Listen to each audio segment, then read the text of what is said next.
No lo podía creer, mi mejor amigo hablaba de mí como si yo fuera un episodio malo que se podía borrar. Me lo escupió en secreto, con risas y etiquetas. Y yo seguía sonriendo.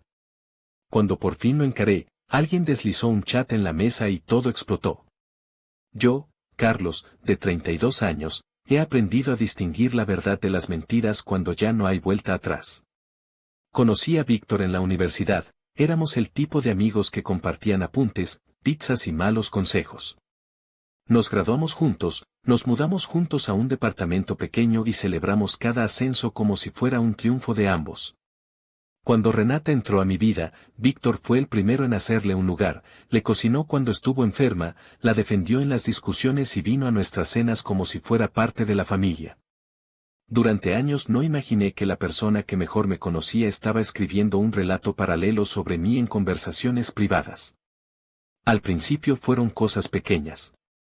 Si proponía un plan, Víctor se adelantaba y lo presentaba como suyo en voz baja. Mira, lo había pensado también, decía con esa risa corta que ahora sé que escondía algo. En el trabajo, era igual. Yo llevaba un proyecto y sentía que mi crédito se diluía. Víctor estaba allí para tomar la foto cuando la idea aterrizaba bien y desaparecer cuando había problemas. Cuando le pedí más claridad, me aseguró que yo exageraba. Carlos, viejo, no pongas drama. Yo te cubro. Y yo confié, porque era lo que hacíamos, cubriéndonos el uno al otro. La primera vez que noté que algo andaba mal fue en una noche cualquiera. Renata y yo fuimos a cenar con él y otros amigos. Al salir, alguien soltó una broma venenosa sobre mi inseguridad con el dinero, una cosa que nunca había dicho en voz alta, y Víctor se rió con una facilidad que me pinzó en el pecho. Le pregunté, en voz baja, ¿por qué dijiste eso? Él me respondió con la misma naturalidad con la que respira, porque lo sabes, bro. No te pongas a la defensiva. Yo sonreí, porque la alternativa era ponerme a discutir en medio de la mesa. Después llegué a casa con esa sensación triste de quien descubre una grieta en una pieza que siempre pensó sólida. A la semana siguiente, en la oficina, mi jefe me pidió que preparara una presentación para una propuesta importante. Trabajé días enteros, Renata me hizo café a la madrugada y Víctor me decía, con tono serio, esta es la oportunidad que tanto esperabas. La noche anterior al día de la presentación yo le pedí a Víctor que revisara mi diapositiva final. Me dijo que no podía, que tenía otro compromiso, pero me aseguró que me apoyaría en la reunión. Cuando llegó la hora, Víctor se sentó a mi lado y, en la mitad de la exposición, interrumpió con una pregunta que cambió la dirección de la charla, ¿y eso no sería más interesante si lo hiciéramos así? La sala se inclinó hacia su propuesta. Cuando expliqué mi punto, él dijo con voz alta, no, ya lo estaba viendo, pero Carlos lo resumió mejor. Al final, mi jefe felicitó al equipo, pero yo me sentí como quien entrega un trabajo y no aparece su firma. Esos episodios se volvieron patrones.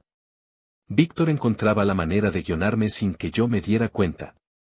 Siempre me lo explicaba como juego, te reto a ser más fuerte, así te sacudís, Carlos. Yo me convencía de que necesitaba más coraje. Tuve discusiones con Renata, ella no entendía por qué yo me ponía serio por cosas que no valían la pena. Me culpaba de lo que yo llamaba inquietud. No le des tanto valor a lo que dice, me decía. Él siempre ha sido así. 2 meses después de la presentación vino la peor bomba, en una reunión social, sin más, alguien me dijo que había recibido un audio de Víctor hablando de mí en términos que me hacían daño, palabras que tocaban mi vida privada, insinuaciones sobre mi trabajo y mi relación con Renata. Sentí que todo se cerraba como una mano. No tuve pruebas, solo el rumor que corría con la velocidad de la vergüenza. Renata me miró con duda por primera vez en años. ¿Es verdad?, me preguntó, sin acusarme, pero con la distancia de quien empieza a considerar otra realidad. Le dije que no sabía, que yo no había escuchado nada.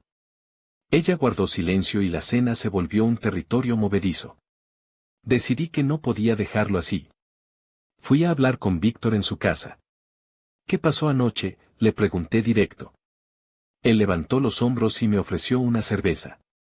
¿Qué pasa, Carl? No inventes problemas donde no hay. Su respuesta fue casual, como si me hubiera visto en televisión y me sorprendiera el nivel de dramatismo. Le expliqué que escuché que había hablado mal de mí, que había dicho cosas que podían dañar a Renata y a mi trabajo. No puede ser.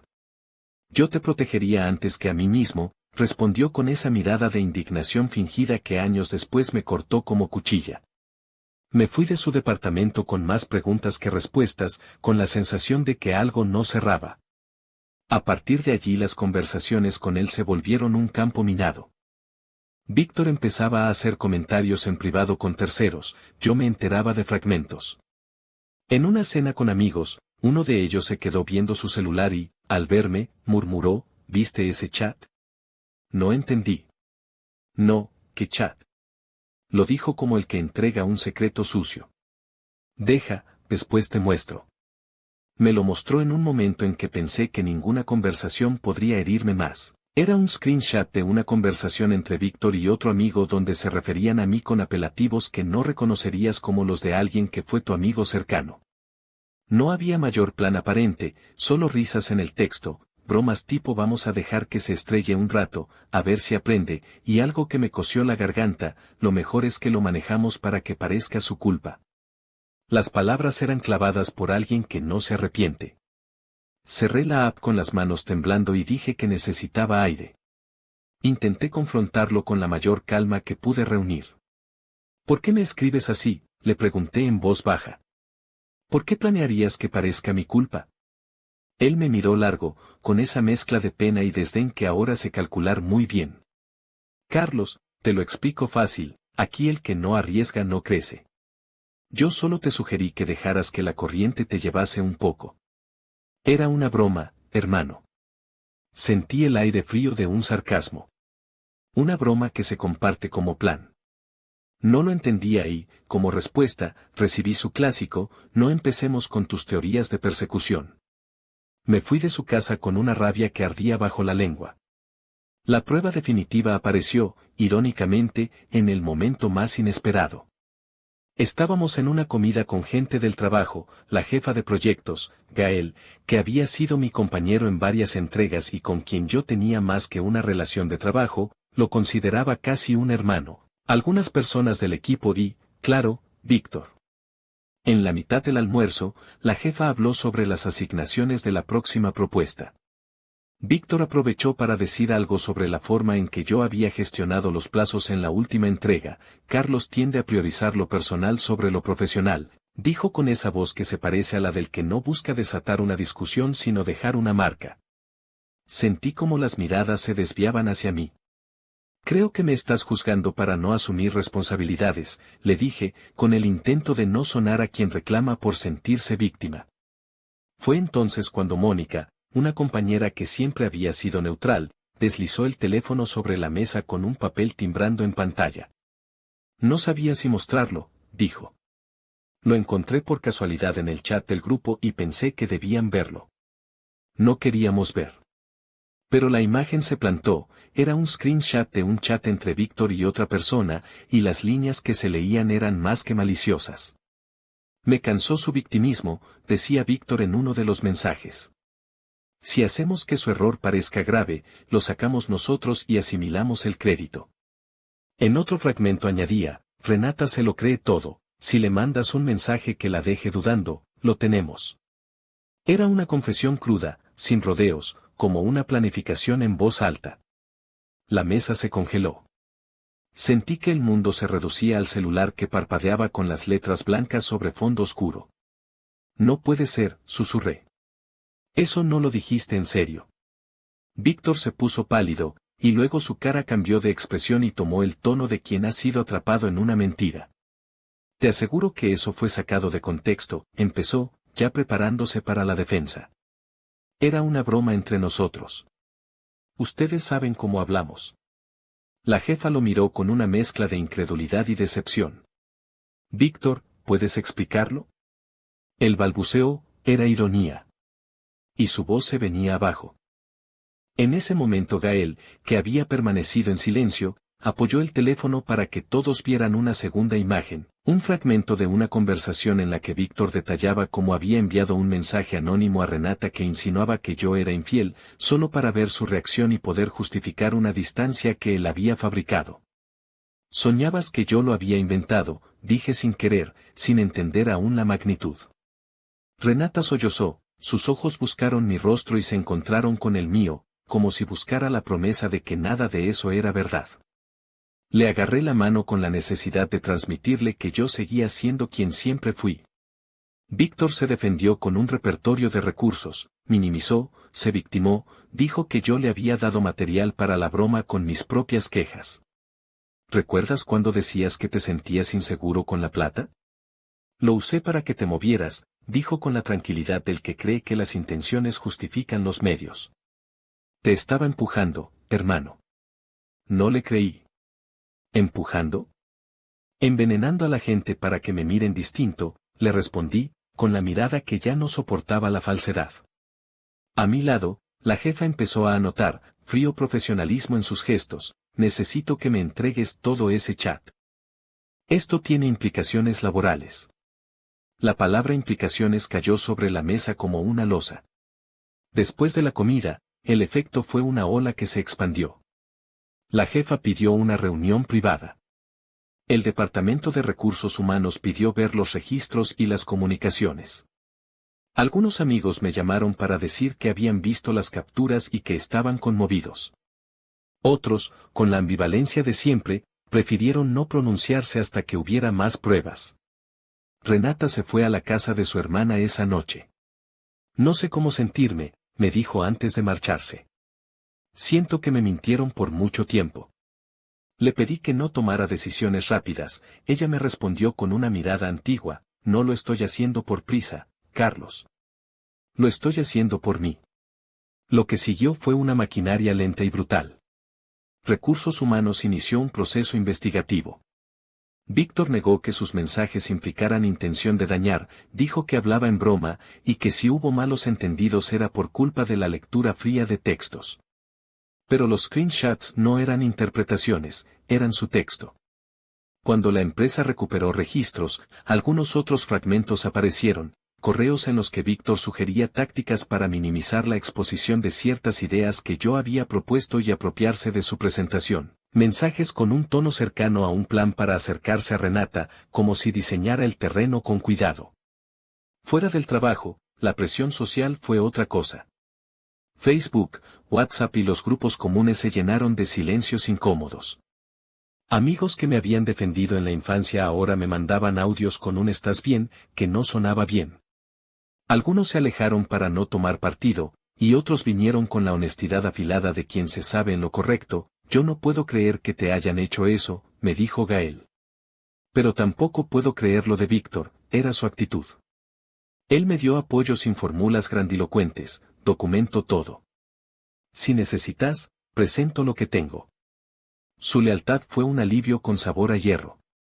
Víctor recibió su dosis de consecuencias, lo llamaron para una entrevista con gerencia y con recursos humanos. Cuando lo enfrentaron en la oficina, intentó, una vez más, negar lo evidente. Soy así, un poco irreverente. No quise herir. La frase sonó endeble. En la investigación interna, terminó por admitir que había hecho experimentos sociales con la intención de probar cómo reaccionaba la gente. Frío y absurdo a la vez, el mundo como laboratorio de su crueldad. La empresa, al ver la planificación y el daño potencial, decidió suspenderlo y abrir un expediente. En su defensa, Víctor intentó argumentar que su creatividad era malinterpretada. Le contestaron en términos legales y claros: no se toleran acciones que busquen manipular relaciones personales por ventaja profesional. Pero no todo fue recto. La venganza de la verdad no me llenó de satisfacción, ni curó la herida de la traición. Me sentí extraño al recibir elogios y condolencias, eran combinaciones que no pedí. Renata y yo nos sentamos a hablar una tarde larga en la sala. Me duele que me hayan metido en una farsa, dijo, guardando silencio. Me pregunto cuántas cosas me mostraron maquinalmente para que yo crea lo que querían. Le dije que lo entendía, que la verdad nos había dejado el paisaje desolado. ¿Qué querés que haga ahora?, me preguntó. Seguir adelante, le dije, pero la determinación en mi voz era una construcción provisional. El giro que acabó de reencauzar todo no fue solamente la exposición en el trabajo. Fue un chat más, distinto a los demás, una conversación en la que Víctor hablaba con una persona a la que confiaba la logística de sus acciones y donde, sin rodeos, se refería a mí como el comodín y detallaba un plan para apartarme de la empresa por un tiempo y tomar el rol que yo merecía. En ese chat mencionaba que alguien del área legal podía facilitar documentación si nadie se metía, que la idea era hacer una pequeña tormenta que lo desgastara. Al leerlo, sentí algo parecido a vértigo y náusea, no solo había hablado mal de mí, sino que había tejido una estrategia para sacar ventaja. Con esa prueba en mano, la empresa actuó con mayor contundencia, archivo, despido y, lo más doloroso para él, el efecto dominó de la pérdida de confianza entre los amigos. Víctor me buscó después del despido. Carlos, por favor, entiéndeme, dijo. Yo lo miré y, por primera vez, no sentí la urgencia de justificar mi enojo. ¿Qué querés que entienda? ¿Que tu proyecto de manipulación no salió como pensabas? ¿Qué te salió caro? Él fingió arrepentimiento. Perdí la visión, me dejé llevar por la ambición. No me fue difícil recordar épocas en las que sus ambiciones eran lícitas, llegar a la misma meta lo había impulsado. La diferencia era el medio. ¿Y a cuántos más manipulaste?, le pregunté. Él se encogió de hombros, no sé. En realidad no pensé. Funcionó, y me asusté de mis propias decisiones. La venganza, en mi caso, no fue un acto heroico ni planeado con frialdad. Fue una reacción. Yo entregué a la empresa los registros, conversé con quien debía conversar, pero me cuidé de no convertirme en otro que destruye por venganza pura. Con Renata, necesitábamos reconstruir la confianza. Ella tomó distancia por un tiempo, no por rabia, sino por buscar reponer su dignidad. Necesito ver que no somos el escenario de alguien, me dijo. Trabajamos en terapia, en conversaciones honestas, fue una colección de días en que hablábamos sin adornos, sin hablar por terceros. Gael fue un aliado que actuó con discreción y justicia. No quiero ser el héroe, me dijo en una madrugada de llamadas. Solo quiero que se haga lo correcto. Me entregó archivos, testimonios y, sobre todo, su lealtad sin espectáculo. No sabes cuánto me costó no decir nada cuando lo vi hacer micromanipulaciones en el proyecto pasado, confesó. Su sinceridad me dolió, porque fueron cómplices por omisión. En la vida real no hay líneas claras, se traiciona por acción y por inacción. Víctor perdió el trabajo, casi todos los amigos que tenían en común y, para remate, la reputación. Buscó justificarse en redes, escribió textos que pretendían ser reflexiones, pero eran excusas. Intenté cambiar, escribió en una publicación que nadie compartió como antes. Lo más humano que le escuché fue cuando me llamó una noche y dijo, no sé cómo pedir perdón sin sonar patético. Le contesté, empieza por aceptar lo que hiciste, sin adornos. El perdón, si llegara, sería algo que el tiempo debía sopesar. Mientras tanto, él recibió consecuencias reales, llamadas que antes eran habituales dejaron de sonar. Gente que una vez le sonreía con familiaridad ahora lo miraba con distancia. No le di la estocada final, la había recibido por sus propias manos. La justicia, en este caso, fue más administrativa que teatral. Después, cuando las aguas parecían calmarse, me sorprendí mirando mi reflejo y preguntándome quién había quedado después de todo esto. Noté que mis reacciones se habían endurecido, que mi umbral de confianza se había reducido. Aprendí a leer intenciones con cautela, a no dar por sentado un gesto amable. No fue un cambio heroico, fue una defensa que se volvió parte de mi rutina. En la reconstrucción, la venganza no fue una fiesta ni un alivio total. Si hubo consecuencias reales, Víctor perdió su trabajo y parte de su red social, supo lo que era dejar de ser el centro de un pequeño mundo.